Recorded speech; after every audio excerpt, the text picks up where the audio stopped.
Olá, boa noite a todos.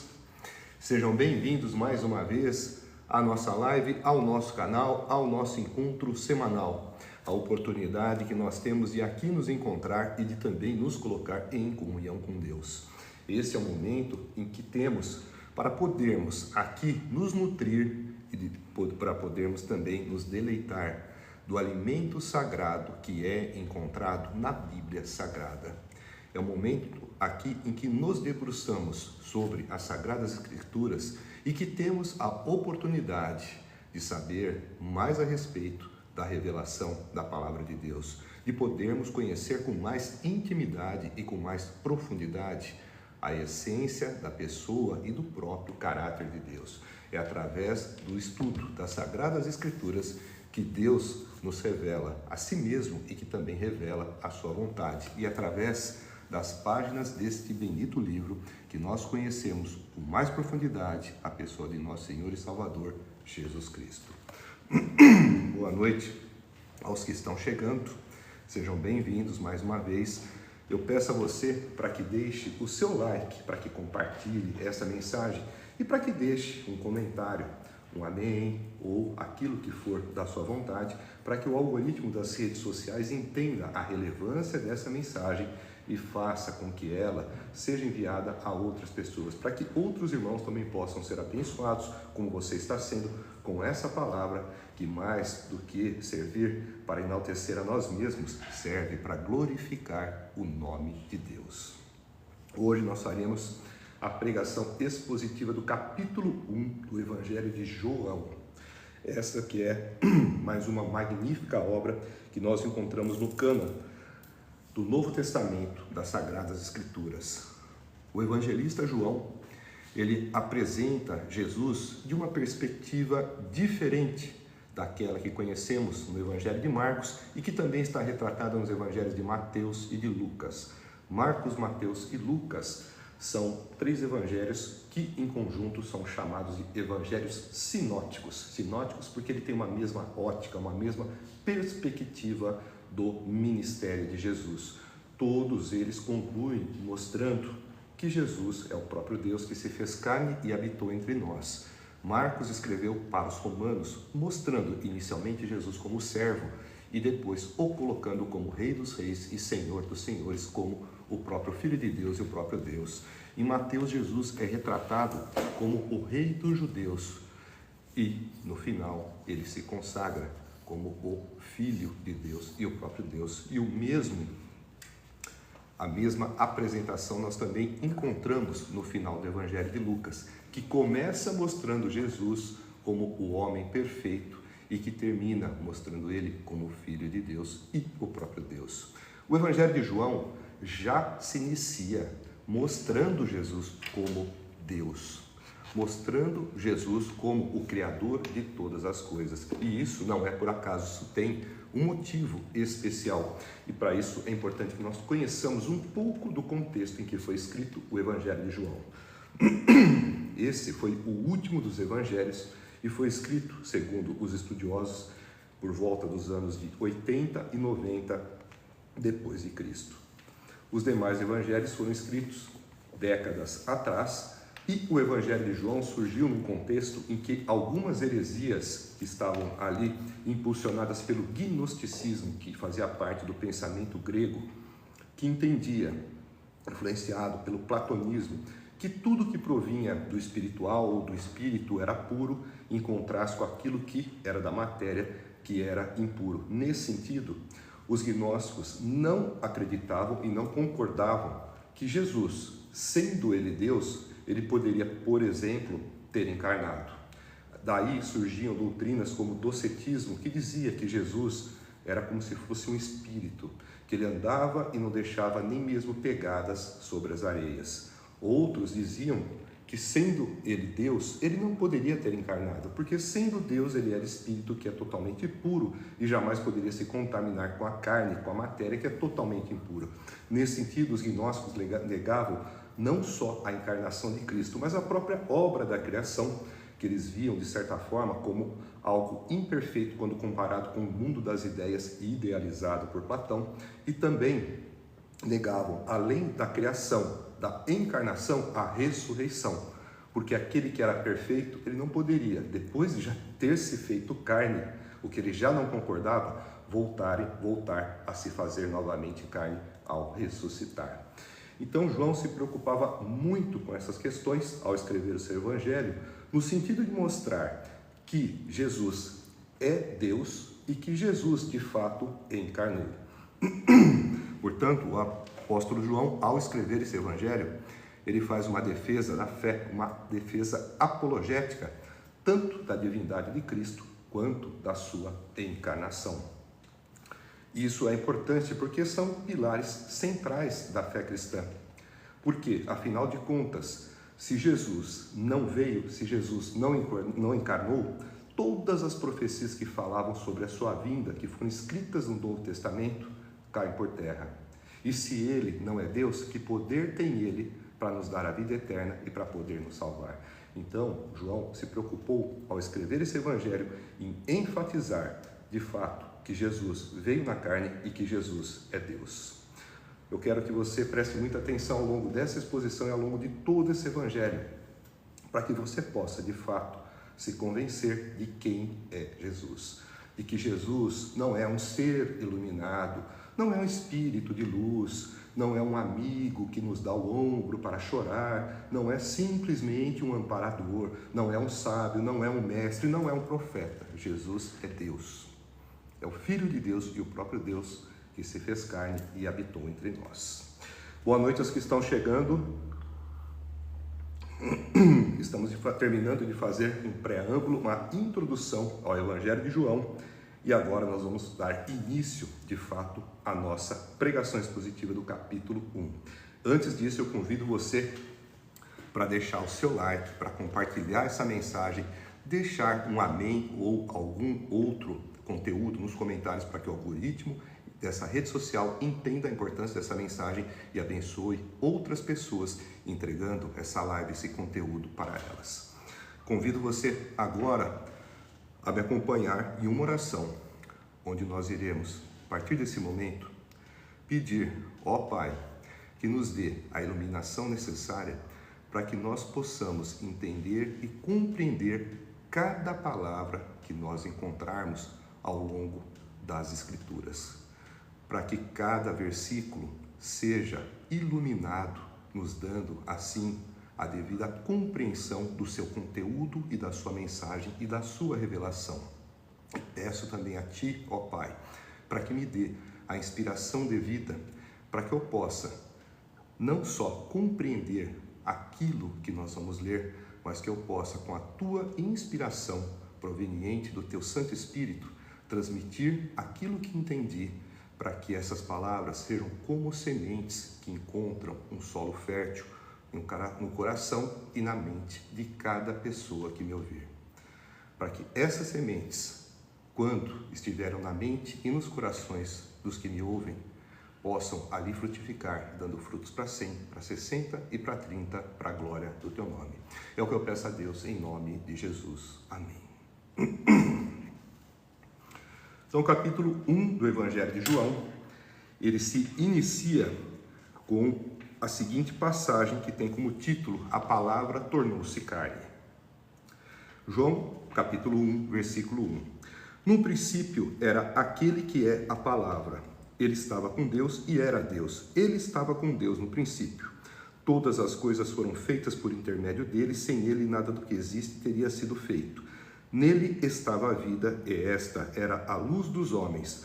A luz brilha nas trevas, e as trevas não a derrotaram. Surgiu um homem enviado por Deus, chamado João.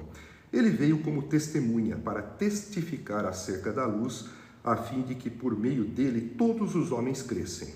Ele próprio não era a luz, mas veio como testemunha da luz. Estava chegando ao mundo a verdadeira luz que ilumina todos os homens. Aquele que é a palavra estava no mundo, e o mundo foi feito por intermédio dele, mas o mundo não o reconheceu. Veio para o que era seu, mas os seus não o receberam. Contudo, aos que o receberam, aos que creram em seu nome, deu-lhes o direito de se tornarem filhos de Deus, os quais não nasceram por descendência natural, nem pela vontade da carne, nem pela vontade de algum homem, mas nasceram de Deus. Aquele que é a palavra tornou-se carne e viveu entre nós. Vimos a sua glória, glória como do unigênito vindo do Pai, cheio de graça e de verdade.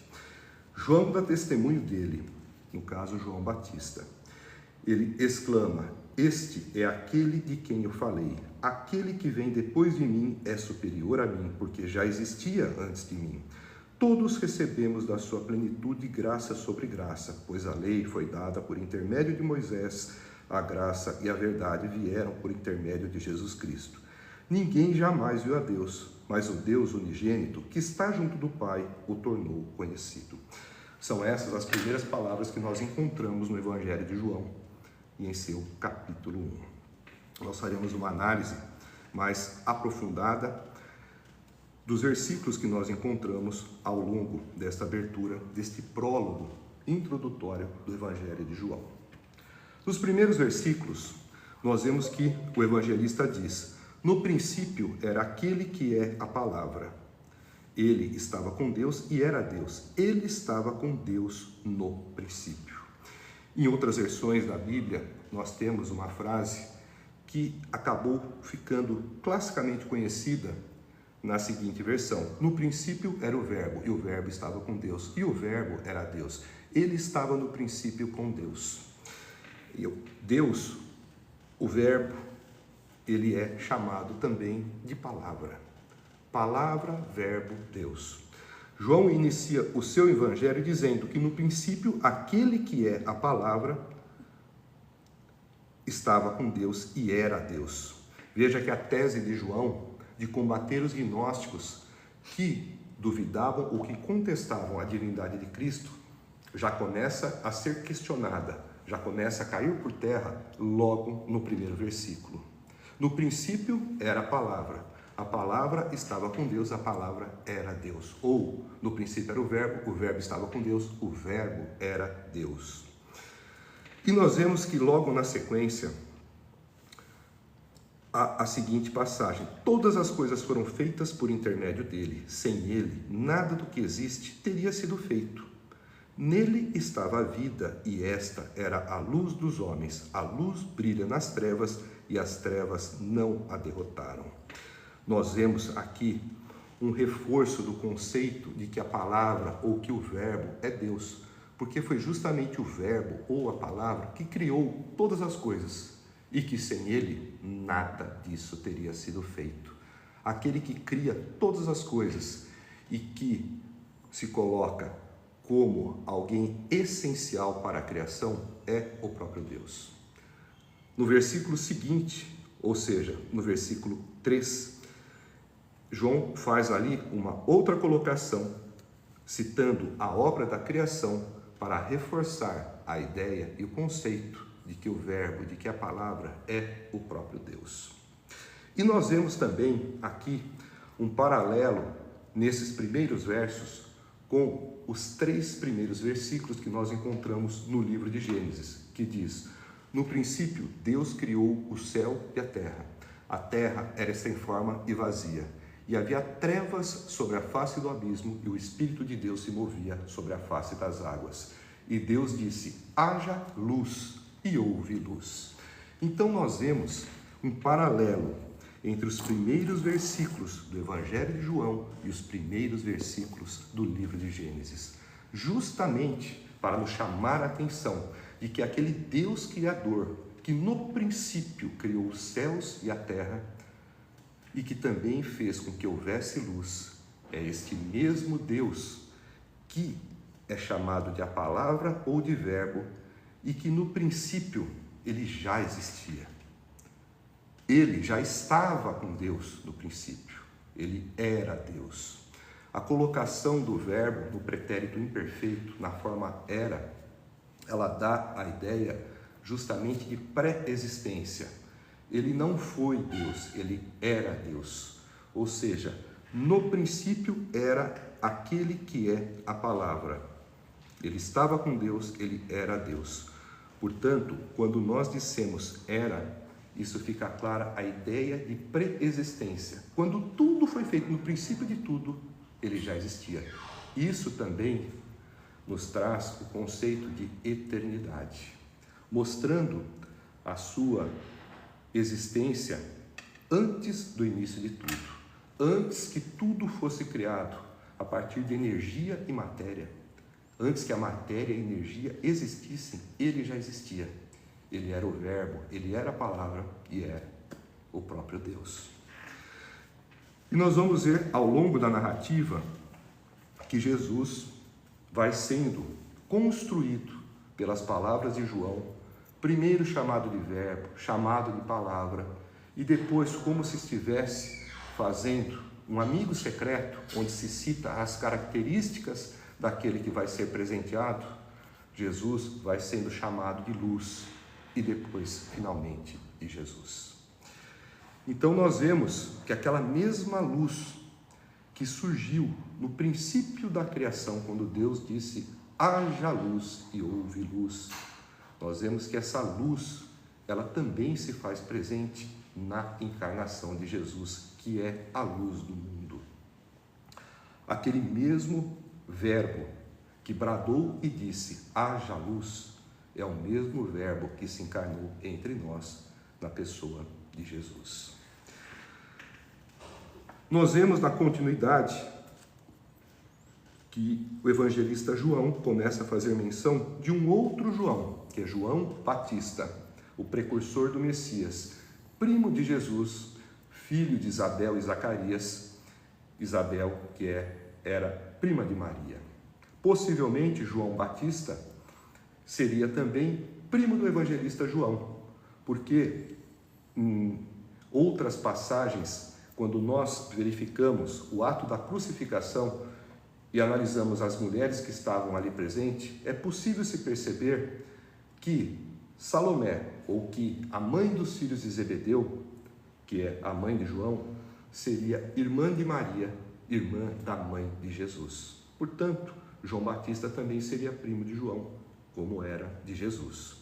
O fato é que aqui surge João, um homem enviado por Deus, que veio como testemunha para testificar acerca da luz, a fim de que por meio dele todos os homens crescem. Ele próprio não era a luz, mas veio como testemunha da luz. Estava chegando ao mundo a verdadeira luz que ilumina todos os homens. A luz do mundo, que é Jesus. Então nós sabemos que João Batista, ele veio como precursor de Jesus. Ele veio para anunciar a vinda do Messias. Ao longo da narrativa nós vamos entender e vamos também testemunhar um pouco do ministério de João Batista e entender de que forma ele agia para anunciar a vinda do Messias, para anunciar a vinda de Cristo. Vamos ver que João Batista é cumprimento de antigas profecias de que viria um precursor que prepararia o caminho do Messias. Na sequência, nós vemos aqui o seguinte, a partir do versículo 10 do capítulo 1. Aquele que é a palavra estava no mundo, e o mundo foi feito por intermédio dele, mas o mundo não o reconheceu. Veio para o que era seu, mas os seus não o receberam. Nós vemos aqui, novamente, uma defesa apologética da identidade de Jesus. Quando João diz, João, o evangelista, que aquele que é a palavra estava no mundo e o mundo foi feito por intermédio dele, mas o mundo não o reconheceu. Nós vemos aqui que aquele que é o Criador de todas as coisas estava conosco, estava encarnado, veio para o mundo e o mundo não o reconheceu. Veio para o que era o seu, mas os seus não o receberam. E quem eram os seus? De início, os seus eram justamente os judeus, eram justamente aqueles da casa de Israel. Jesus veio para ser bênção para todas as nações, como já havia sido anunciado para o patriarca Abraão, pelo próprio Deus, quando disse que ele teria descendentes tão numerosos quanto as estrelas do céu e quanto os grãos de areia da praia do mar, e que a partir dele, dessa descendência numerosa, viria aquele que seria bênção para todas as nações. Mas primeiro Jesus veio para os seus, para os judeus, para os da casa de Israel, e estes não o receberam. E aqui nós vemos, na sequência, uma adversativa, uma conjunção, que coloca uma oposição. Ao mesmo tempo que ele veio para os judeus e os judeus não o receberam, contudo, aos que o receberam, aos que creram em seu nome, deu-lhes o direito de se tornarem filhos de Deus, os quais não nasceram por descendência natural, nem pela vontade da carne, nem pela vontade de algum homem, mas nasceram de Deus. Nós vemos aqui que, embora ele tivesse vindo para o povo de Deus inicialmente e depois estenderia os benefícios do seu sacrifício, os benefícios da sua redenção para todos os povos, ele também deu o direito, não só para aqueles os quais ele veio, mas ele deu também o direito a todos que o receberem de serem feitos filhos de Deus, a saber, os que crerem em seu nome. Isso é importante nós tomarmos como lição e tomarmos também como ensinamento claro para podermos dizer com convicção, quando nos afirmam que somos todos filhos de Deus de uma maneira romântica, que isto não é verdade. Os filhos de Deus são aqueles que não nasceram por vontade da carne, nem de algum homem, mas que nasceram de Deus. São aqueles que são transformados pela ação sobrenatural do Espírito Santo, que passam por um novo nascimento, depois que recebem, depois que aceitam Jesus como Senhor e Salvador. É nessas circunstâncias, é mediante essas exigências de o receberem e de crerem em seu nome, que os indivíduos têm o direito garantido de se tornarem filhos de Deus. Nós somos feitos à imagem e semelhança do Criador, mas filhos de Deus são somente aqueles que receberem e que crerem no nome de Jesus. Esse sim é que se tornam filho de Deus. É o que diz as Escrituras. E as Escrituras são a palavra de Deus. E nós vemos que essa paternidade, essa descendência, ela não é feita pela vontade do homem, ela não é feita pelo nascimento natural. Ninguém que é nascido filho de crente automaticamente se torna crente. Não, é individual. É para aqueles que recebem a Cristo e que creem no nome dele. Portanto, essa descendência é uma descendência espiritual. Nós nos tornamos filhos de Deus tendo parte com Cristo. Nós nos tornamos irmãos de Cristo. Ele, que veio como unigênito do Pai, voltou como primogênito de muitos. E nós nos tornamos membros desta grande família a partir do momento que nós o recebemos e que cremos no seu nome. Então, é importante sabermos que essa descendência, ela não faz uma transmissão hereditária de paternidade. Você não recebe um título de filho de Deus porque o seu pai ou a sua mãe aceitaram a Cristo como Senhor, creram no seu nome. Não, essa é uma ação individual. Os que crerem, os que receberem. Portanto, aqui fica claro, de fato, a questão da necessidade de aceitar a Cristo, de receber a Cristo e de crer no seu nome como Senhor e Salvador, para de fato se tornar filho de Deus, fazer parte, se tornar membro desta grande família celeste que é a família de Deus.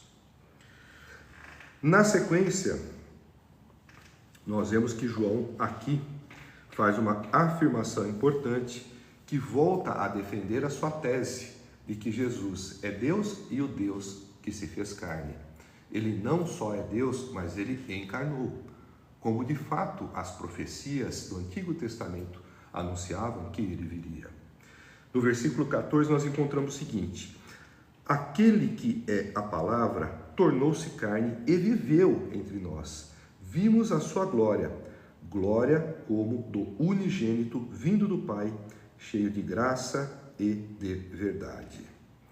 Nós vemos aqui novamente a encarnação de Cristo sendo descrita e sendo reafirmada. Nós vemos aqui a glória do unigênito vindo do Pai. A glória, ela é um atributo de Deus, mas também é um atributo humano. Dentro de uma visão de mundo natural, a glória é encontrada entre os sábios da ciência, entre os imperadores, entre generais, entre jogadores, entre artistas, mas essa é uma glória humana. Deus tem a sua glória. A glória é um atributo de Deus, mas é um atributo humano. Mas há atributos que são exclusivos de Deus. Onipresença, onisciência, onipotência. Estes atributos são próprios da palavra. Glória humana nós podemos ver. Deus tem a sua glória. Portanto, se o homem também tem glória, a glória não é um atributo exclusivo de Deus, embora a glória de Deus seja única. Agora, Deus possui atributos que são exclusivos e incomunicáveis. Deus não transfere onisciência, onipotência e onipresença para nenhum homem. Cristo, quando se encarnou, ele teve, de certa forma, que se esvaziar da sua glória. Glória no sentido mais amplo, quando nós incluímos esses atributos incomunicáveis. Cristo encarnado, ele não era onipresente, afinal de contas, ele estava ali temporariamente limitado por um invólucro carnal. Cristo tinha poder, mas Cristo orava ao Pai. Cristo tinha amplo conhecimento, mas naquele momento ele não tinha plena onisciência. Tanto que disse, com relação à sua volta, que nem os anjos do céu, nem o Filho do Homem, que era ele mesmo, somente o Pai é que sabia o dia e a hora em que aquilo iria acontecer. Está próximo de acontecer, mas nós não sabemos exatamente o dia e a hora como ele falou. E nem ele, naquela época, sabia, o que mostrava que ele não tinha a sua plena onisciência, o conhecimento de tudo, como tem agora que está na sua majestade, na sua plena e abundante divina glória. E nós vemos na sequência que Jesus também estava cheio de graça e de verdade. A graça é o favor imerecido. A graça é a salvação que ele veio nos dar, sem nada cobrar, um favor o qual nós não merecemos e que veio morrer na cruz em nosso lugar para poder esse benefício nos acrescentar. Veio cheio de graça, porque veio distribuindo graça e salvação para todos os que o receberem e que nele crerem, e veio também em verdade. Deus é a verdade se fez carne. Ele é a verdade, como ele já disse, como ele iria dizer mais adiante, e nós vamos ver em João 14,6. Eu sou o caminho, a verdade e a vida. Ninguém vem ao Pai senão por mim. Cristo é a verdade, porque Deus é verdade e Cristo é Deus. Cristo também é a verdade, porque ele é aquele que faz a legítima e correta interpretação e aplicação da lei. Era aquele que melhor conhecia a lei, porque foi aquele que deu a lei a Moisés. Ninguém melhor do que Cristo e ninguém maior do que Cristo, com autoridade maior do que ele, para poder interpretar a lei mosaica, que era seguida pelos judeus, do que ele, Cristo, que foi quem escreveu a própria lei, que deu a lei a Moisés, que trouxe esta revelação legal. Na sequência, nós vemos que João, no caso João Batista, dá testemunho dele, no caso de Jesus. Ele exclama: este é aquele de quem eu falei, aquele que vem depois de mim é superior a mim, porque já existia antes de mim. Nós vemos aqui nessa passagem João reforçando a grandiosidade de Cristo, exaltando a sua superioridade frente a ele, que Jesus mais adiante viria a dizer que era o maior nascido de mulher. Mesmo sendo o maior entre os homens, de acordo com o próprio Jesus, o próprio João Batista reconhecia que Jesus era superior a dele, que Jesus já existia antes dele, mostrando assim também a pré-existência de Cristo e a sua própria eternidade, outro atributo que também é exclusivo de Deus. Quem é eterno? Somente Deus. Se Cristo é eterno, Cristo então é Deus. E nós vemos também na sequência o seguinte: todos recebemos da sua plenitude graça sobre graça, pois a lei foi dada por intermédio de Moisés, a graça e a verdade vieram por intermédio de Jesus Cristo. Aqui novamente é a afirmação daquilo que nós havíamos dito, a lei que Moisés recebeu, que era um período que fazia menção à antiga aliança, a aliança mosaica, que tinha a lei como um dos seus pilares, um dos seus elementos identificadores e característicos.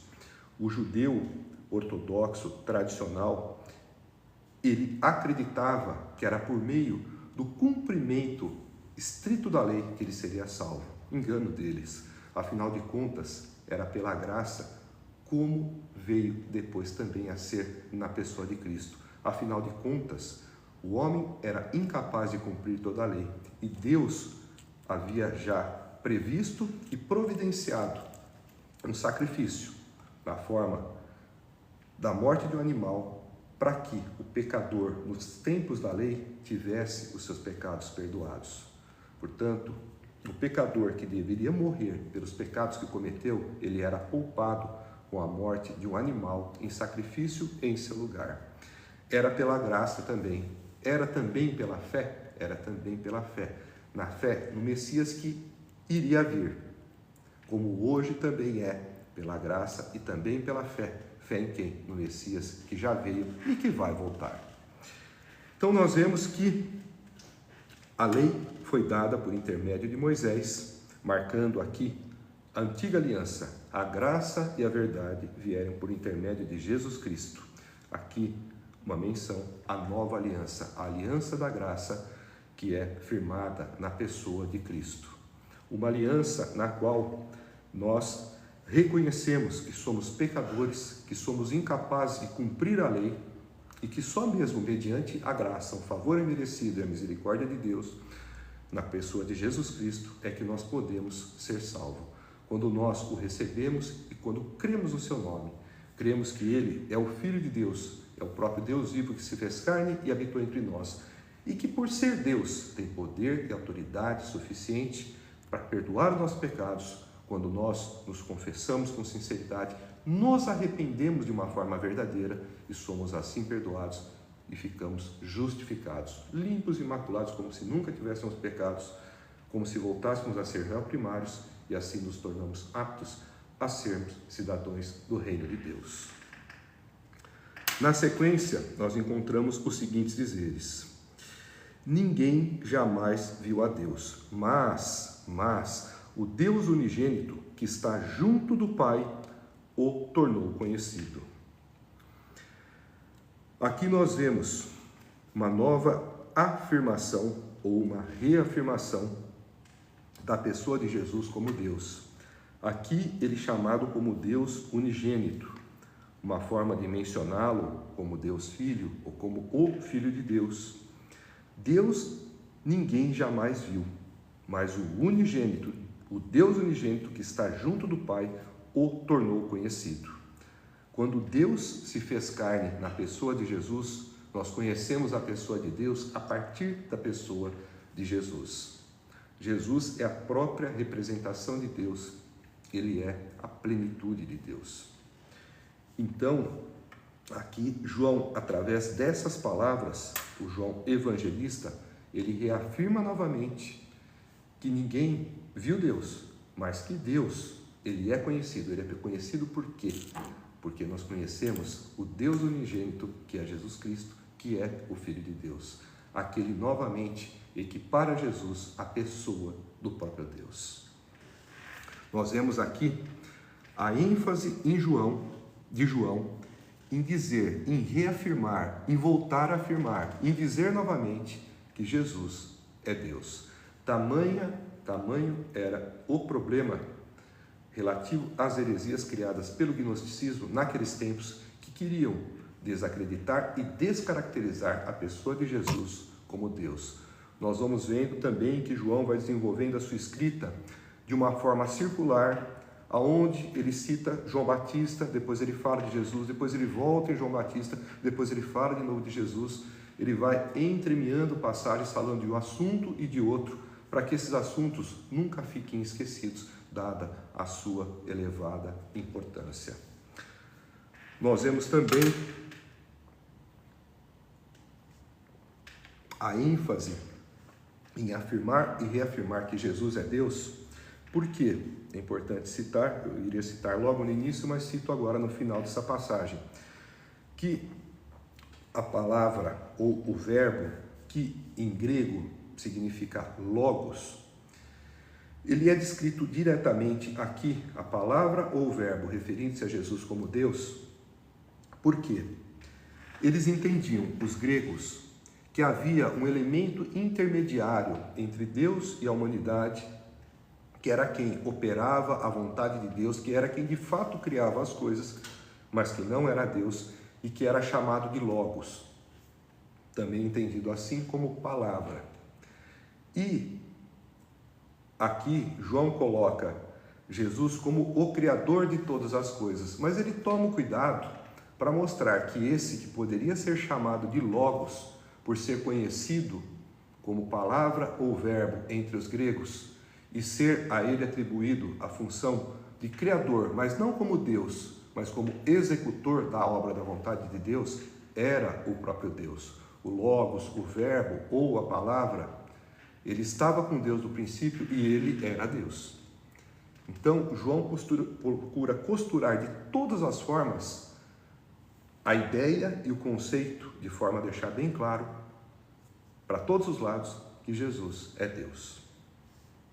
Na passagem seguinte, nós encontramos o seguinte título: João Batista nega ser ele o Cristo. E nós vamos também encontrar as seguintes palavras: Este foi o testemunho de João, quando os judeus de Jerusalém enviaram sacerdotes e levitas para lhe perguntarem quem ele era. Ele confessou e não negou, declarou abertamente: Não sou o Cristo. Perguntaram-lhe: E então, quem é você? É Elias? Ele disse: Não sou. É o profeta? Ele respondeu: Não. Finalmente perguntaram: Quem é você? Dê-nos uma resposta, para que a levemos àqueles que nos enviaram. Que diz você acerca de si próprio? João respondeu com as palavras do profeta Isaías: Eu sou a voz do que clama no deserto. Façam um caminho reto para o Senhor. Alguns fariseus que tinham sido enviados interrogaram-no: Então, por que você batiza, se não é o Cristo, nem Elias, nem o profeta? Respondeu João: Eu batizo com água, mas entre vocês está alguém que vocês não conhecem. Ele é aquele que vem depois de mim, e não sou digno de desamarrar as correias de suas sandálias.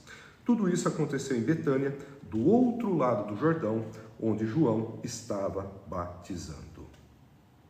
Nós vemos aqui que o evangelista João volta a falar novamente de João Batista e faz uma ênfase no sentido de mostrar a humildade de João Batista em estar diante das autoridades judaicas, sendo possivelmente cogitado como alguém importante vindo da parte de Deus, e ele toma todo cuidado no sentido de dizer que ele não era o Filho de Deus, que ele não era o Cristo.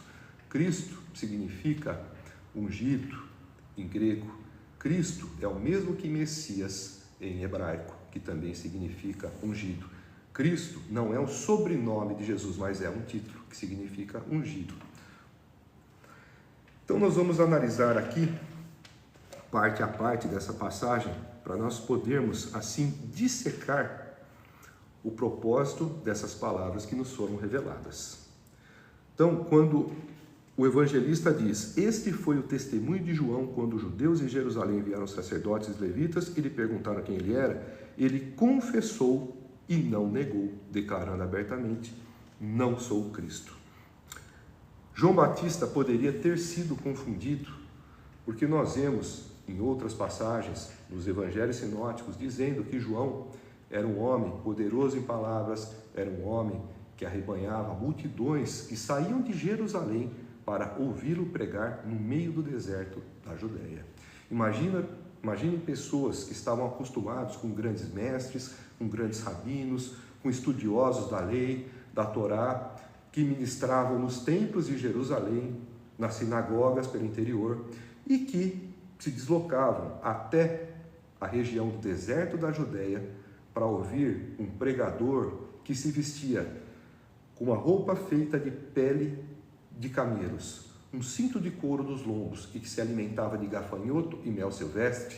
Imaginem o quão poderosas eram as palavras que este pregador, que se portava de uma maneira simples e humilde, era capaz de proferir a ponto de atrair multidões de lugares grandes a fim de ouvi-lo.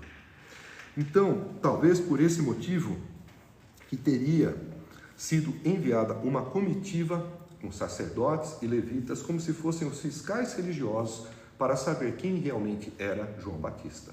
E João foi enfático dizendo: não sou o Cristo. Na sequência, quando perguntaram: quem é você? É Elias? Ele disse: não sou. É o profeta? Ele respondeu: não. Aqui é importante que nós comentemos algumas coisas. Por que de perguntarem para João Batista se ele era Elias ou se ele era o profeta?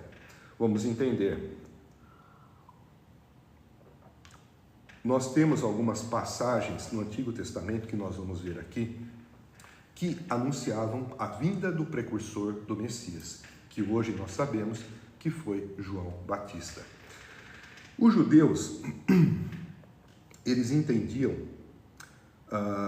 que Elias viria, porque havia uma profecia que falava a respeito de Elias. Eles também entendiam que viria um profeta, porque Moisés havia dito que viria um profeta como ele, semelhante a ele, e que o povo deveria obedecer esse profeta. Então eles aguardavam a vinda desses dois personagens, um que seria Elias, ou que seria como Elias, e outro que seria semelhante a Moisés, na condição também de profeta. Então eles estavam impressionados com João Batista e chegaram perguntando: você é o Cristo? Ele disse que não. Então você deve ser Elias, ou deve ser o profeta, o profeta que Moisés havia anunciado em Deuteronômio capítulo 18. E nós encontramos um fundamento deles terem feito essas perguntas, não só pelos feitos de Elias, pela fama que ele ganhava, mesmo no silêncio simbólico das areias do deserto, mesmo em um lugar distante dos grandes centros, mas também porque, além dos feitos de João Batista, nós tínhamos profecias que anunciavam a vinda de alguém no estilo de João Batista. Nós encontramos no livro de Malaquias, no capítulo 3, versículo 1, uma profecia que dizia que nos tempos da vinda do Messias, quando o Senhor viria até nós, ele enviaria um mensageiro diante dele. Viria alguém, um mensageiro, para preparar o seu caminho. Isso estava em Malaquias 3:1. Está em Malaquias 3:1. E em Malaquias 4:5 também é dito que no dia do Senhor viria o profeta Elias. O dia do Senhor poderia ser entendido como o dia em que o Senhor viria, no caso, na primeira vinda. Ou pode ser entendido também como alguns especulam que seria no dia do Senhor, no dia da volta de Cristo, no dia do juízo, que estaria ali também o profeta Elias. Mas João Batista diz que ele não é Elias. Como ficamos? Vamos lá. Elias, ele foi instruído também dentro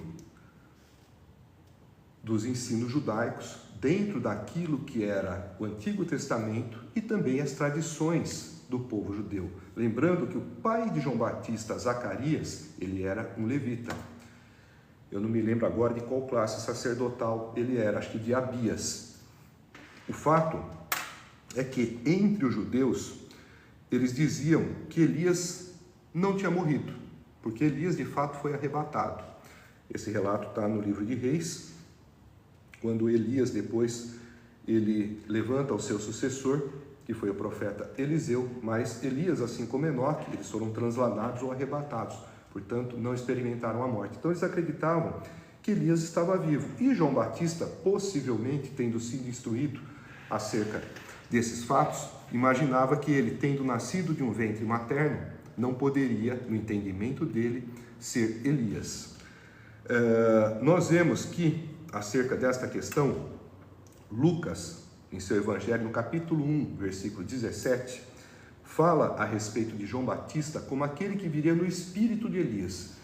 Entende-se nessa expressão, no espírito de Elias, não a encarnação de Elias, mas um estilo de pregar e um estilo de viver semelhante à do profeta Elias, no sentido de ser aquele que vem confrontar o pecado, como João Batista confrontou Herodes e Herodias, e como Elias confrontou Acabe e Jezabel.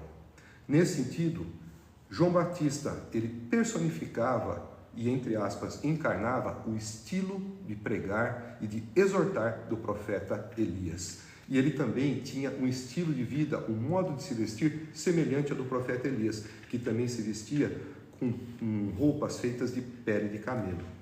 Então, nesse sentido, eles enxergavam em João Batista a pessoa de Elias. Jesus, mais adiante, quando no episódio da transfiguração é questionado pelos discípulos se Elias não deveria vir antes do Messias, ou seja, Elias não deveria ter vindo antes de Jesus, nós encontramos no Evangelho de Mateus Jesus dizendo que o Elias já havia vindo.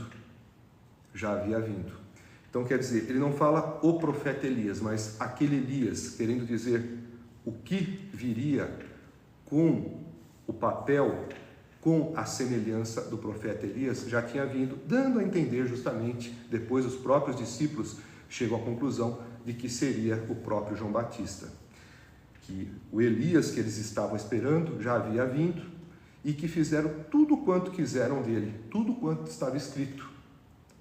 Então, nesse sentido, nós sabemos que esse Elias que foi profetizado que viria era o próprio João Batista, e isso foi, inclusive, confirmado pelo próprio Jesus. Então, nós não estamos aqui afirmando que que João Batista seria a encarnação de Elias, mas ele seria o cumprimento de profecias que dizia que viria alguém no espírito do profeta Elias para anunciar a vinda do Messias. E mais para frente, nós vemos que o próprio João, ele confirma uma das profecias que fala a seu respeito e que foi dita pelo profeta Isaías.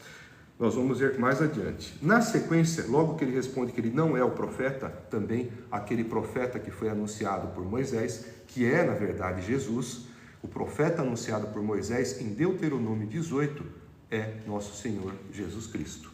Então, há também uma outra questão a se considerar da negativa de João a respeito de Elias, que era o fato de que ele, que muito bem dizia que devia o Cristo crescer e ele, João Batista, diminuir, convinha que isso acontecesse, que ele crescesse e que eu, João Batista, diminuísse, ele não queria chamar para si a atenção de dizer quem de fato ele era.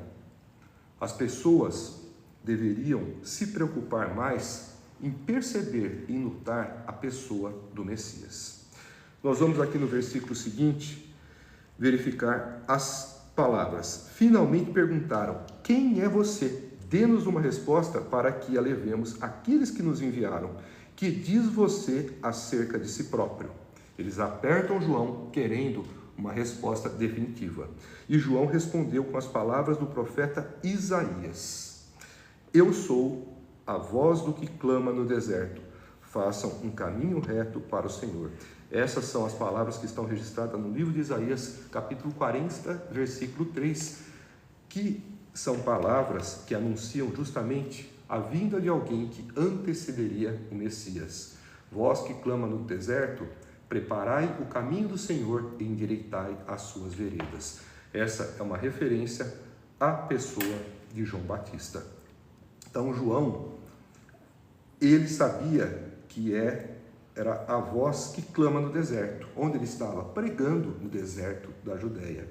Era aquele que viria no espírito de Elias para fazer um confronto ao pecado, para exortar as pessoas ao arrependimento, para prepará-las para a vinda daquele que era muito maior do que ele.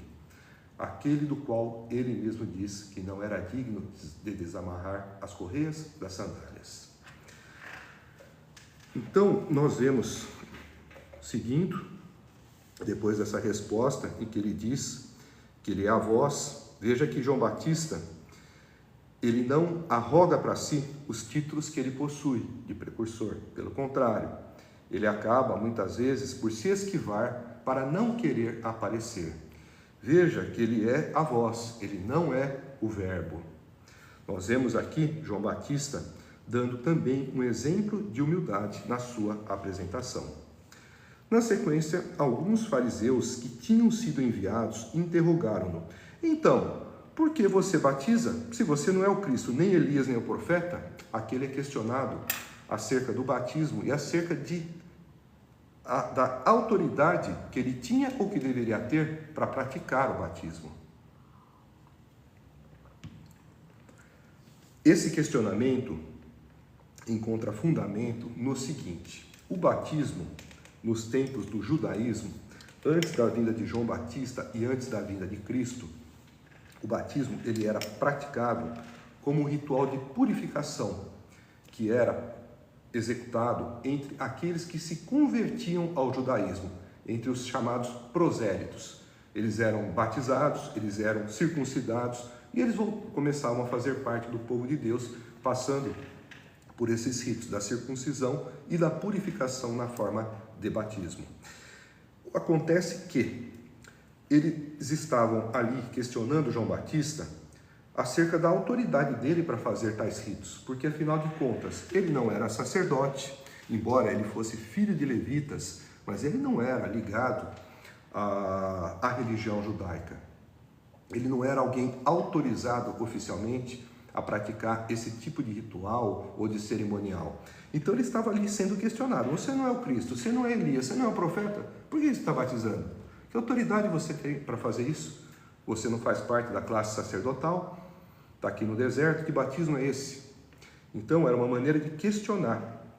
E aí João responde: eu batizo com água, mas entre vocês está alguém que vocês não conhecem. Ele é aquele que vem depois de mim, e não sou digno de desamarrar as correias de suas sandálias. Nós vemos aqui que João dá uma explicação fazendo uma distinção. Primeiro que ele explica que o batismo dele é com água. É um batismo, digamos assim, pequeno, perto do batismo daquele que está por vir. Nós vemos que a água simboliza a limpeza. O batismo de João, ele era um batismo preparatório. Era um batismo de arrependimento. É o mesmo batismo de hoje? Não.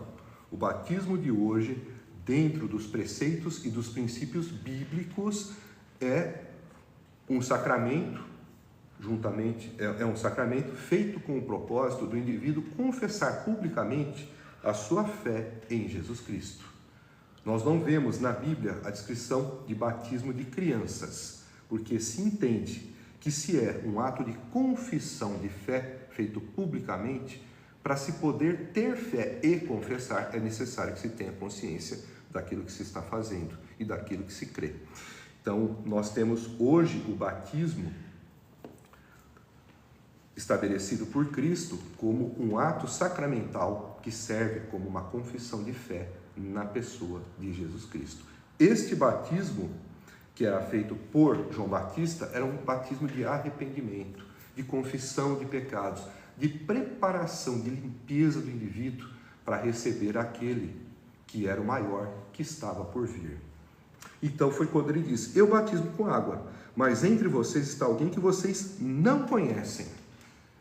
Aqui parece uma forma de confrontar os judeus, os fariseus, os levitas, que pregavam as escrituras, que ensinavam a respeito das profecias que falavam acerca da vinda do Messias, mas que ainda não tinham percebido aquele de quem eles falavam, aquele de quem as escrituras diziam, aquele de quem os profetas anunciaram.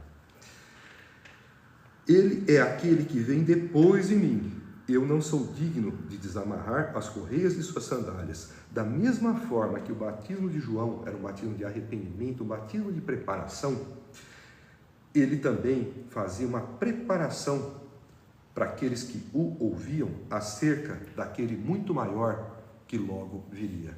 Aquele do qual ele, João Batista, o maior nascido de mulher, não se considerava digno de desamarrar as sandálias. Desamarrar as sandálias, desatar a correia das sandálias, era um ato que os escravos faziam para com os seus senhores. Ele não se considerava digno nem disso, nem de servir para ser escravo de Jesus. Vemos um gesto de humildade de João Batista novamente e, ao mesmo tempo, um gesto de reconhecimento da autoridade, da divindade, da superioridade, da magnificência da pessoa de Jesus como Messias, como o Filho de Deus. Na sequência, nós vamos para a seguinte passagem que tem o seguinte título: Jesus, o Cordeiro de Deus. No dia seguinte, João, o Batista, viu Jesus aproximando-se e disse: vejam, é o Cordeiro de Deus que tira o pecado do mundo. Este é aquele a quem eu me referi, quando disse: vem depois de mim um homem que é superior a mim, porque já existia antes de mim. Eu mesmo não o conhecia, mas por isso é que vim batizando com água, para que ele viesse a ser revelado a Israel. Então João deu o seguinte testemunho: eu vi o Espírito descer dos céus como pomba e permanecer sobre ele. Eu não o teria reconhecido, se aquele que me enviou para batizar com água não me tivesse dito: aquele sobre quem você vir o Espírito descer e permanecer, este é o que batiza com o Espírito Santo. Eu vi e testifico que este é o Filho de Deus. Vamos analisar com mais profundidade esse texto, essa passagem que novamente João relata nas palavras de João Batista, enfatizando a natureza divina de Jesus Cristo, do nosso Messias, como o Filho de Deus.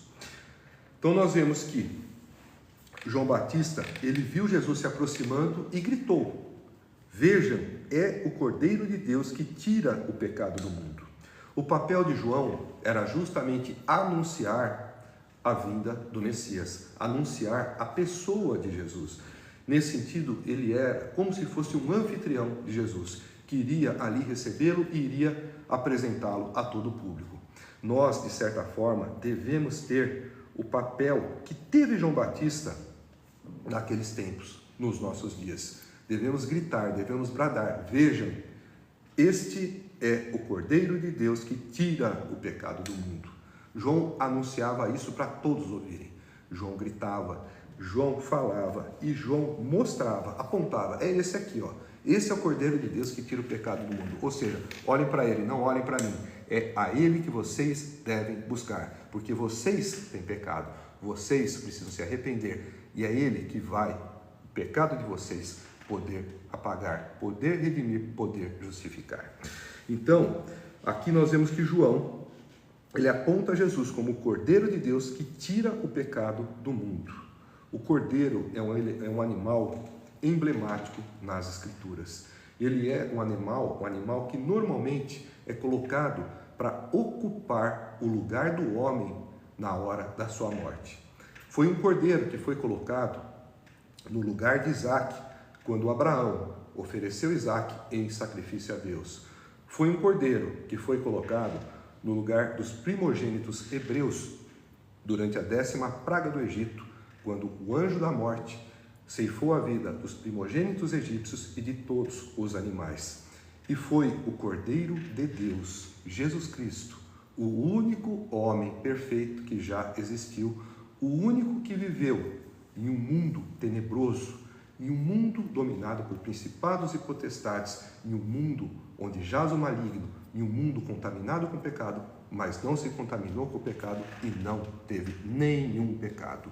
É o único homem que conseguiria se salvar pela obediência estrita da lei, porque ele foi quem criou a lei. Ele conhecia a lei e ele era o único capaz de cumprir a lei. Jesus, nesse sentido, ele é o homem perfeito. É o homem que se ofereceu em sacrifício em nosso lugar. É o Cordeiro que Deus enviou para poder nos salvar, porque somente um homem perfeito, que fosse capaz de cumprir toda a lei, poderia dar o seu sangue e morrer em nosso lugar, que não somos capazes de cumprir a lei. Um único ordenamento que nós tropeçamos, que nós deixamos de cumprir, não entre os 10 mandamentos, mas entre 613, já era suficiente para estar em pecado, ser condenado e lançado no inferno. Ele cumpriu a lei. Ele mesmo disse: eu não vim para descumprir, mas para cumprir a lei. E cumpriu a lei. O único que cumpriu a lei e que se ofereceu para morrer em nosso lugar, que não somos cumpridores da lei, que não fomos cumpridores da lei. Então, ele é o Cordeiro que Deus providenciou para tirar o pecado do mundo, para levar na cruz, para nos lavar com seu sangue, para nos redimir, nos purificar e para poder assim nos salvar. E João anunciava Cristo como o Cordeiro de Deus. E enfatiza: este é aquele a quem eu me referi, quando disse: vem depois de mim um homem que é superior a mim, porque já existia antes de mim. Eu mesmo não o conhecia, mas por isso é que vim batizando com água, para que ele viesse a ser revelado a Israel. João enfatiza o fato deste homem ser maior que ele. Por quê? Porque ele já existia antes dele. Se ele já existia antes dele, ele novamente enfatiza a questão da pré-existência de Cristo. Cristo existia antes de João. Por quê? Porque ele é eterno, porque ele é o próprio Deus. E nós vemos também que João Batista dizia: eu não o conhecia. E aí fica a pergunta: mas João não era primo de Jesus, o Messias? Sim, ele era primo. Porém, ele não o conhecia ainda como Messias. Por quê? Porque ele não tinha ainda visto descer o Espírito Santo na forma corpórea de uma pomba sobre ele e permanecer sobre ele. Porque Deus havia revelado a João Batista que aquele a quem ele visse o Espírito Santo descer numa forma de pomba e permanecer sobre ele, era ele, a pessoa do Messias, era ele, o Filho de Deus. Então, ele dizia que não o conhecia porque ele ainda não tinha visto isso acontecer. Ele conhecia a pessoa de Jesus como seu primo, mas não sabia que ele era o Messias.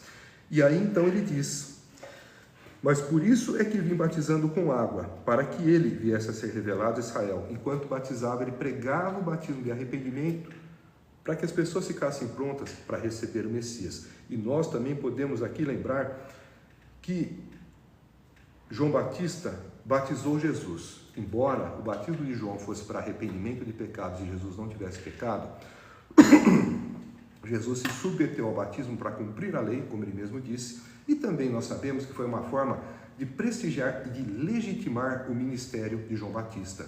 Foi também uma oportunidade para que Cristo fosse revelado ao mundo pela pessoa do próprio Pai, que nós vemos no relato em paralelo dos outros evangelhos, que diz: este é meu Filho amado, em quem me comprazo, em quem tenho prazer. Um brado vindo dos céus, ao mesmo tempo em que o Espírito Santo, na forma corpórea de uma pomba, descia sobre Jesus. Este foi o momento em que Jesus foi também revelado a Israel, quando o Deus triuno, que estava ali representado na figura do Pai, que disse do alto: este é meu Filho amado, em quem me comprazo, representado na figura do Filho, a segunda pessoa da Trindade, e na pessoa do Espírito Santo, na forma corpórea de pomba, era ali, nessa ocasião, que Jesus também foi revelado para Israel, tendo como testemunha o próprio Pai, anunciando dos céus, bradando do alto, quem era o seu Filho amado. Na sequência nós vemos que então João deu o seguinte testemunho: eu vi o Espírito descer dos céus como pomba e permanecer sobre ele.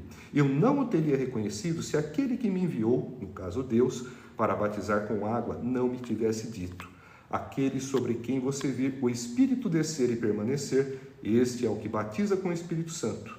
Eu vi e testifico que este é o Filho de Deus. Aqui nós só fizemos a leitura do que havíamos acabado de explicar acerca de como João Batista ficou sabendo que Jesus era o Messias. E nós vemos aqui também a pomba surgindo como um símbolo do Espírito Santo, como hoje nós costumamos também assim conhecer. Vemos em alguns locais a representação do Espírito Santo. Isso não é uma questão de idolatria, de adorar a imagem nem nada, mas uma mera representação por meio de uma pomba. E aqui João Batista faz um contraste também entre o seu batismo, que é com água para limpeza, para purificação, com aquele que batiza com o Espírito Santo, com aquele que vem com força e com poder do alto, trazendo de fato o Espírito de Deus consigo e fazendo com que esse Espírito de Deus seja um elemento batismal que faz a transformação das pessoas. Ele mostra, dizendo que Jesus batiza com o Espírito Santo, mostra assim que Jesus, e o batismo de Jesus é muito superior ao de João Batista e que Jesus é muito superior ao próprio João. Porque Jesus, ele mesmo, o Batista diz: vi e testifico que este é o Filho de Deus. Nós vemos agora na sequência a seguinte passagem: os primeiros discípulos de Jesus. No dia seguinte, João estava ali novamente com 2 dos seus discípulos. Quando viu Jesus passando, disse: vejam, é o Cordeiro de Deus. Ouvindo dizer isso, os 2 discípulos seguiram Jesus. Voltando-se e vendo Jesus que os 2 o seguiam, perguntou-lhes: o que vocês querem?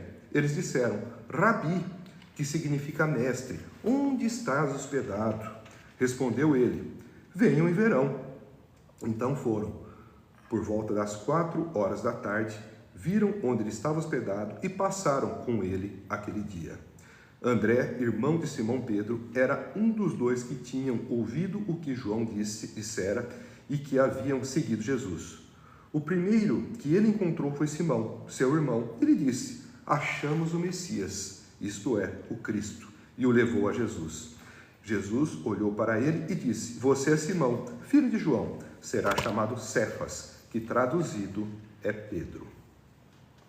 Aqui também uma passagem emblemática e importante das Sagradas Escrituras, onde há o relato do chamado dos primeiros discípulos. Nós vemos aqui, na primeira parte dessa passagem, que João estava ali com 2 dos seus discípulos, viu Jesus passando e disse: vejam, é o Cordeiro de Deus. Nós vemos que João cumpria com aquilo que era a sua missão de precursor, de anunciador da pessoa do Messias. O Cordeiro de Deus era por João anunciado, falado abertamente. Quantas vezes nós não estivemos numa situação semelhante de João Batista e nós vacilamos, nós evitamos de dizer: este é o Cordeiro de Deus. Para quantas pessoas nós já não deixamos de falar a respeito de Jesus? Nesse sentido, João também deve nos servir de inspiração para que nós sempre nos encontremos preparados para dizer: vejam, este Jesus é o Cordeiro de Deus, é Ele quem tira o pecado do mundo. Então nós devemos agir como João e devemos ter João como inspiração para anunciar quem é Jesus, o Cordeiro de Deus. Nós vemos aqui também que João, sempre que anuncia Jesus como Cordeiro de Deus, ele o coloca como o principal. E aqui ele enfatiza essa posição prioritária de Jesus quando ele anuncia diante de dois dos seus discípulos, e dois dos seus discípulos, ouvindo isso de João Batista, partem em direção a Jesus, começam a seguir Jesus. Nesse sentido, nós também devemos agir como João Batista. Nós não devemos querer seguidores para nós, não. Nós não devemos ter discípulos nossos, não. Nós devemos fazer seguidores e discípulos para Cristo. Os que seguiam a João Batista, assim que conheceram Jesus, assim que souberam quem era Jesus, começaram a seguir Jesus. E é isso que nós devemos fazer. Nós não devemos querer seguidores para nós, mas nós devemos querer fazer seguidores e discípulos para Cristo. E Jesus, depois que os dois começaram a segui-lo, voltando-se e vendo que os dois o seguiam, perguntou: o que vocês querem? E eles disseram: Rabi, onde estás hospedado? E Jesus respondeu: venham e verão. Então foram por volta das 4 horas da tarde, viram onde ele estava hospedado e passaram com ele aquele dia. Nós vemos que os discípulos, eles perguntaram para Jesus aonde ele estava hospedado, onde ele morava. Eles queriam saber mais a respeito de Jesus. Eles chamam ele respeitosamente de Rabi, que quer dizer mestre. Mas será que eles queriam, de fato, conhecer a casa de Jesus, ver como era a cama, o sofá, como eram ali a roupa de cama, como era a cozinha da casa de Jesus? É claro que não. Eles queriam saber aonde Jesus estava para eles poderem também estar com Jesus. E é isso que nós devemos fazer, procurar estar com Jesus. Eles foram até Jesus, perguntaram aonde Jesus estava hospedado. E Jesus disse: venham e verão. Convidou eles a virem, convidou eles a irem conhecer o lugar aonde eles estavam. Então eles foram, por volta das 4 horas da tarde, viram onde ele estava hospedado e passaram com ele aquele dia. Nós devemos também tomar essa passagem como uma fonte de inspiração para que nós procuremos ter mais dias em que nós reservamos um tempo para passar com Jesus. Quantos e quantos dias nós desperdiçamos com atividades improdutivas e foram dias que nós poderíamos ter passado com Jesus? Como esses dois discípulos buscaram saber onde Jesus estava, não para conhecer a sua moradia, não para poder ter pormenores da sua morada, mas para poder estar com Jesus. Era isso que eles queriam, um tempo de proximidade, um tempo de intimidade, um tempo de amadurecimento com a pessoa de Jesus. Na sequência, nós vemos que André, irmão de Simão Pedro, era um dos dois que tinham ouvido o que Jesus dissera, o que João dissera a respeito de Jesus, Cordeiro de Deus, e que haviam seguido Jesus. O primeiro que ele encontrou foi Simão, seu irmão, e ele disse: achamos o Messias, isto é, o Cristo, e levou ele a Jesus. Eu te pergunto, quantas e quantas vezes você, depois de ter encontrado Jesus, de Jesus ter te encontrado, você saiu gritando para todos: achamos o Jesus, achamos o Messias, com a empolgação de André? Imagino que foram poucas. Mas é isso que nós devemos também aprender com essa passagem desses dois discípulos de João Batista que se tornaram seguidores e discípulos de Jesus. O primeiro aqui que nós sabemos que é André, que é irmão de Simão Pedro, ele, assim que conheceu Jesus, assim que encontrou o Messias, ele saiu eufórico para proclamar a todos acerca de Jesus. E o primeiro que ele encontrou, que foi logo seu irmão, Simão Pedro, ele já anunciou: achamos o Messias. Ele deu a notícia mais importante que existia até aquela época, até aquele dia, que era a pessoa do Messias. Tudo que havia sido descrito no Antigo Testamento, nas profecias, na lei, tudo aquilo que estava no tabernáculo, era uma prefiguração, era uma tipologia da pessoa do Messias. Tudo que estava lá havia agora se consumado, havia agora se realizado na pessoa do Messias. Jesus estava lá. E nós devemos ter, assim como André, empolgação para anunciar a pessoa de Jesus a todos aqueles que nós viermos a encontrar. Será que temos feito isso? É o que devemos pensar. E nós vemos que ele não só anuncia que achou o Messias, mas ele também levou Pedro até Jesus. Nós devemos não só anunciar, mas também pegar as pessoas e levá-las até Jesus. Quando elas não querem ir, nós podemos convidá-las, nós podemos ajudá-las, nós podemos estender a mão e fazer com que elas também possam se encontrar com Jesus. Como aqui nós vemos que André fez com Simão, que sabemos que é Simão Pedro, que é o seu irmão. E assim que Pedro, ou que Simão, foi levado a Jesus, Jesus olhou para ele e disse: você é Simão, filho de João. Será chamado Cefas, que traduzido é Pedro.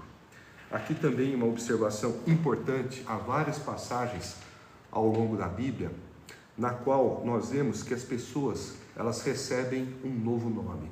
E na medida que elas recebem um novo nome, em que elas são denominadas por um outro termo, elas também mostram uma mudança na sua personalidade, na sua essência e no seu caráter. São pessoas que muitas vezes receberam um novo nome porque passaram por uma transformação. Dentro de uma visão mais neotestamentária, passaram por um novo nascimento. Deixaram de ser nascidos da carne e passaram a ser nascidos do Espírito.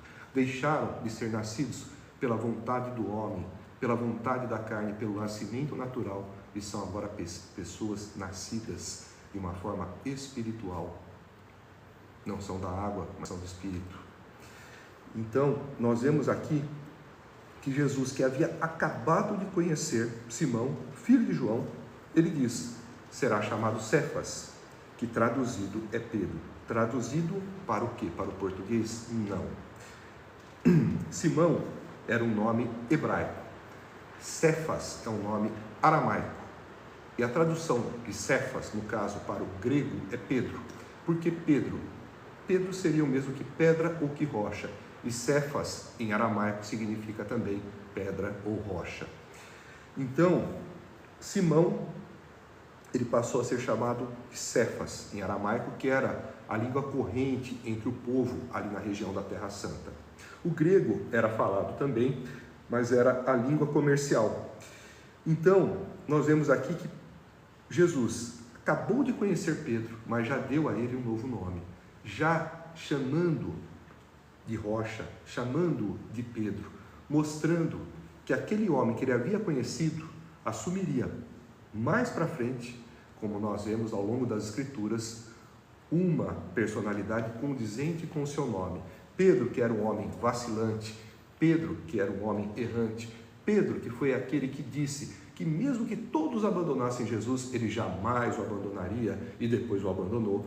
Pedro, que foi aquele que disse que não negaria Jesus, que ao contrário, que se tivesse que morrer com ele, ele morreria. E nós sabemos que ele não só negou, mas negou 3 vezes.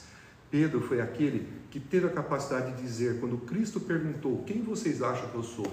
Ele tomou a frente de todos e disse: tu és o Cristo, o Filho do Deus vivo. E Jesus, depois, minutos depois, quando anuncia que haveria de sofrer, de padecer e que teria que morrer, como era o seu papel de Messias, de morrer em nosso lugar, Pedro repreende, indignado, dizendo que jamais isso iria acontecer com ele.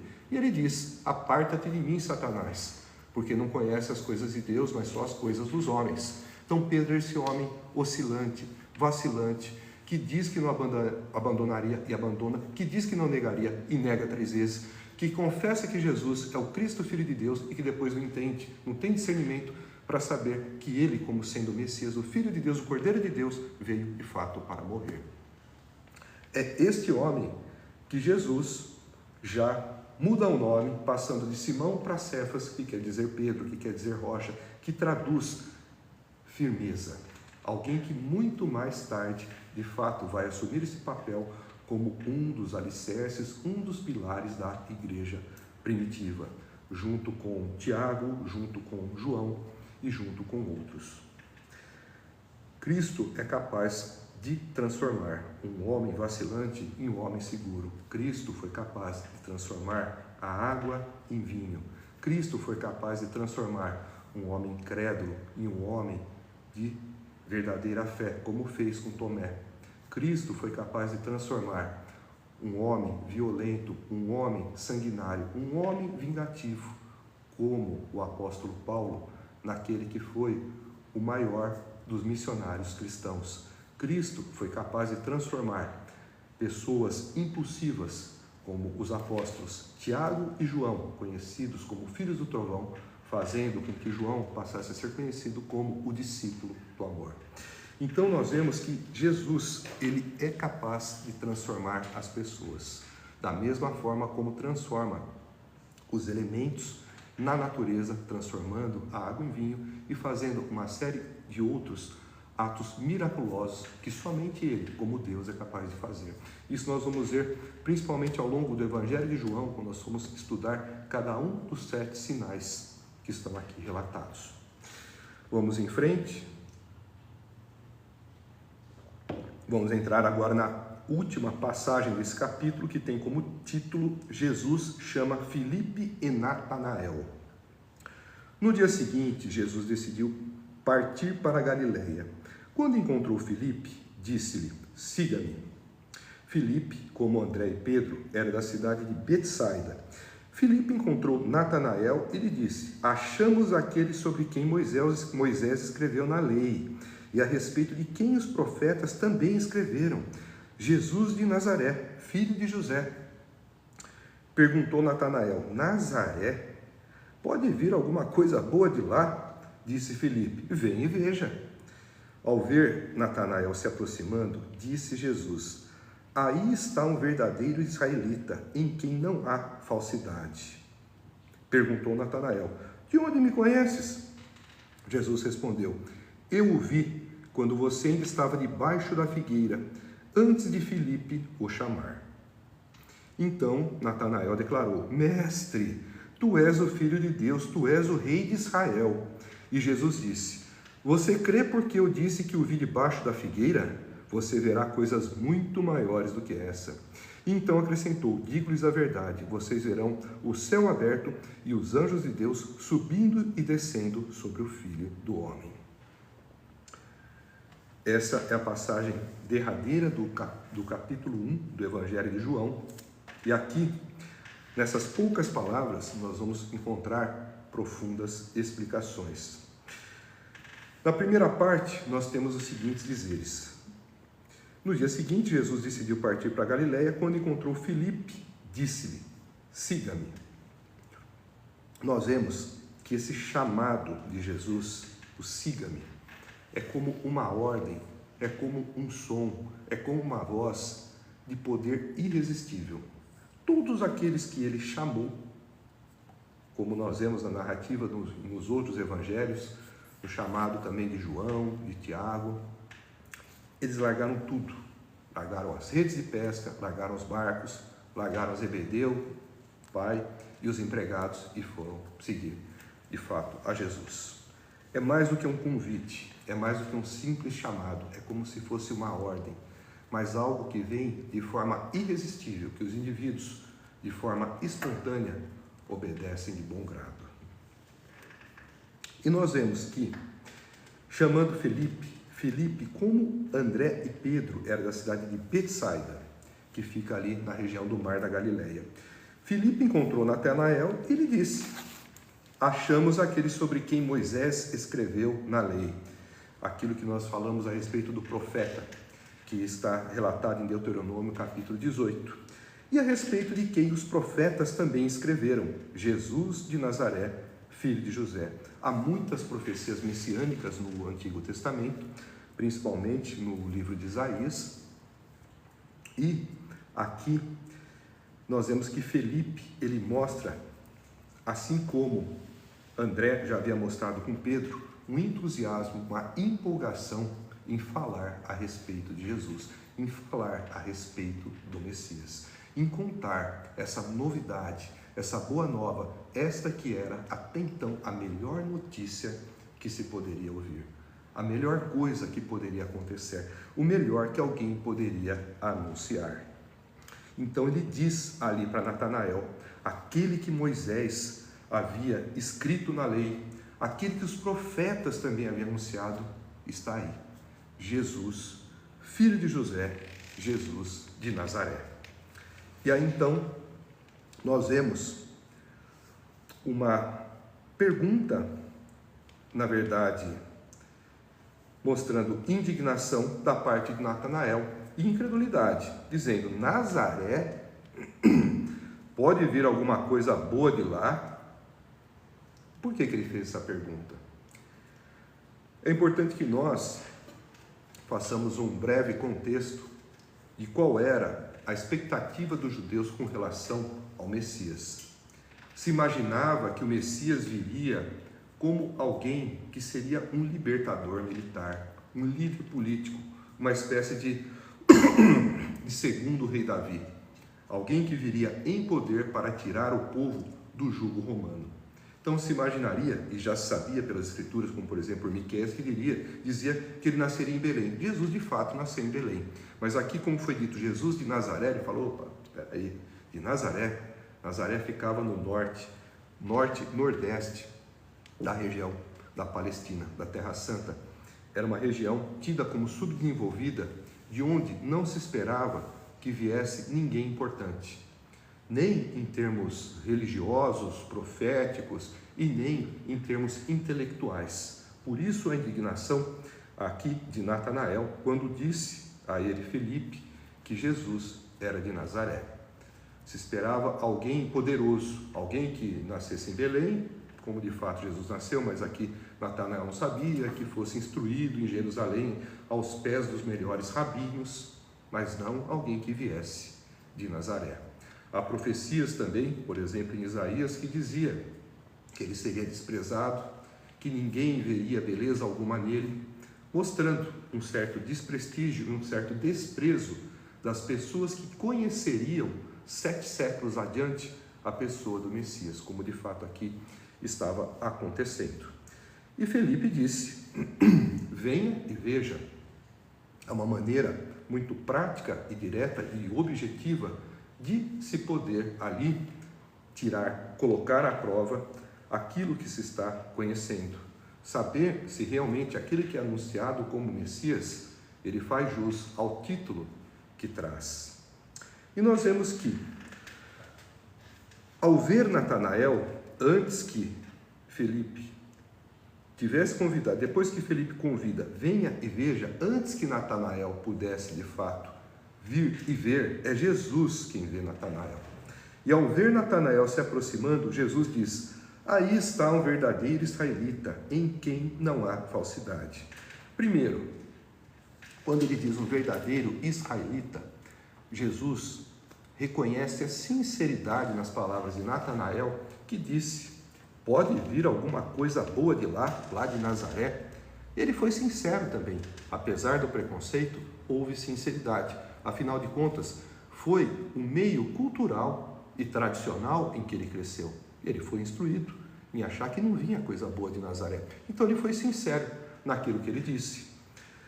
E nós vemos também o porquê dele dizer um verdadeiro israelita em quem não há falsidade.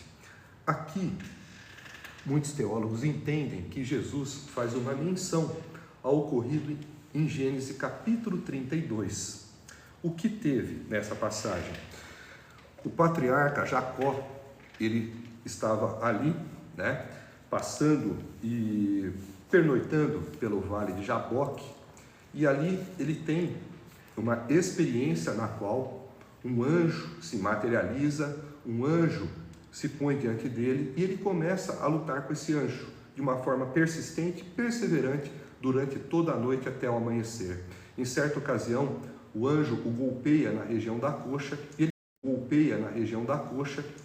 a primogenitura do seu irmão Isaac, o seu irmão Esaú. Nesse sentido, Jacó recebeu a alcunha, o apelido, ou o seu próprio nome, na verdade, tinha como significado enganador. A partir desse momento em que ele luta de forma perseverante com esse anjo e que pede, mesmo machucado, a bênção, não mostrando ali disposição em desistir antes que fosse atendido, ele simbolicamente se entrega por completo ao anjo. Nós vamos entender ali que ele se entrega a Deus. Esse ato faz com que ele seja ali aceito e redimido, deixando de ser Jacó e passando a ser Israel. O Jacó, que era enganador, passa a ser Israel, que é lutador, de indigno para digno. E ele mesmo, na sequência, Jacó, no capítulo 32, ele diz que esteve face a face com Deus. Então, muitos entendem que este anjo foi uma materialização, uma manifestação do próprio Deus. É como se fosse uma hierofonia, que seria uma manifestação do sagrado em meio ao profano, ou uma teofonia, que seria uma manifestação sobrenatural da presença de Deus. Uma manifestação, de certa forma, perceptível aos sentidos naturais, à visão, ao tato, à audição, pois afinal o anjo falou com ele e ele falou com o anjo. Eles lutaram, ou seja, eles interagiram fisicamente. E o próprio Jacó, que ainda não era Israel, ele viu o anjo. Então foi uma teofania, uma manifestação de Deus por meio desta materialização em um anjo. E nós vemos aqui que o verdadeiro israelita é aquele que foi transformado de enganador para lutador. Nesse sentido, Jesus faz um paralelo, faz uma alegoria com a figura aqui de Natanael, de quem ele diz que é um verdadeiro israelita em quem não há falsidade, em quem foi sincero em dizer, ainda que de uma forma preconceituosa, que não imaginaria que viesse nada de bom da cidade de Nazaré. Houve sinceridade, apesar do preconceito, na fala de Natanael. Mas mais adiante nós entendemos também o porquê de um verdadeiro israelita em quem não há falsidade.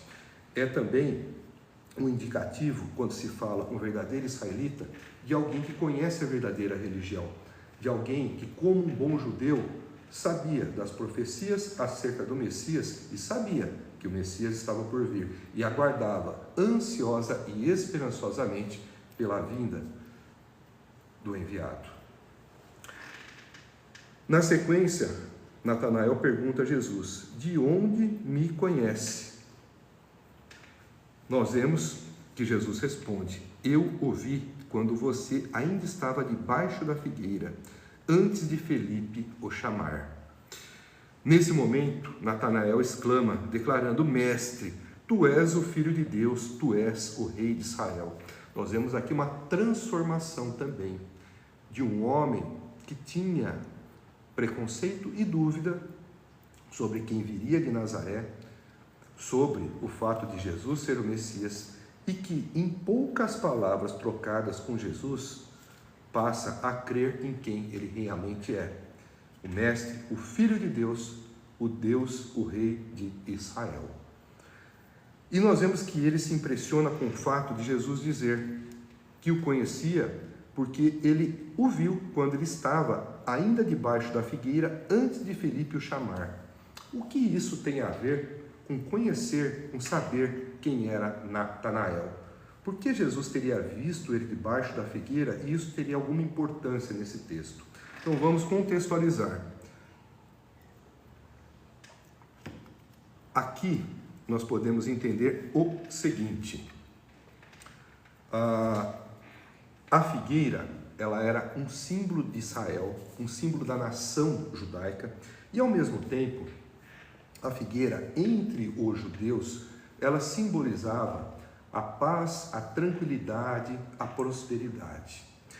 Por conta disso, há alguns relatos dentro da tradição que explicam que havia alguns judeus que tinham o hábito de orar debaixo da figueira.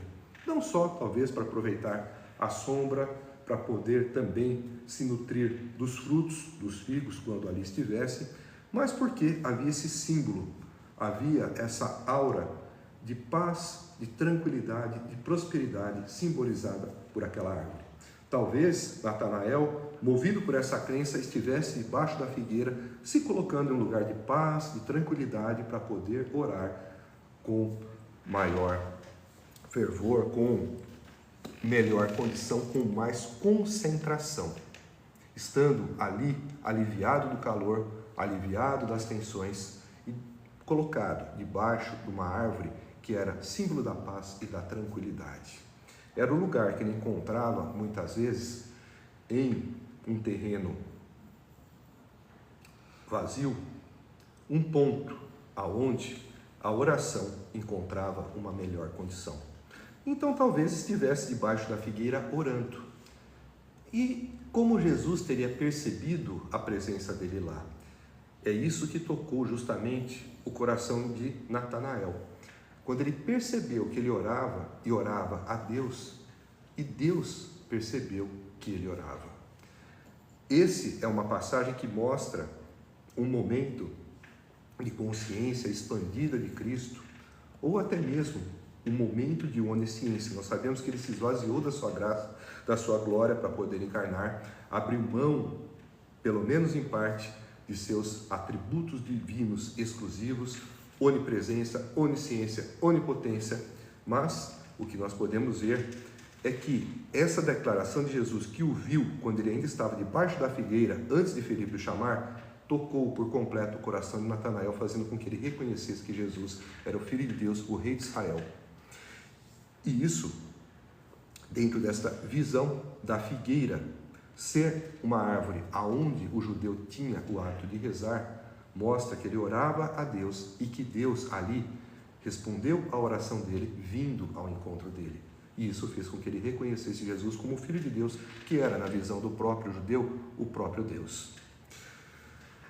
Nós vemos também que a figueira, como símbolo da nação de Israel, quando se diz que está debaixo da figueira, é uma forma de dizer também que você está debaixo das crenças da nação, como sendo um israelita verdadeiro, um israelita em quem não há falsidade, um israelita verdadeiro que reconhece de fato que o Messias estava por vir e que acabou ali de reconhecer o Messias que chegou.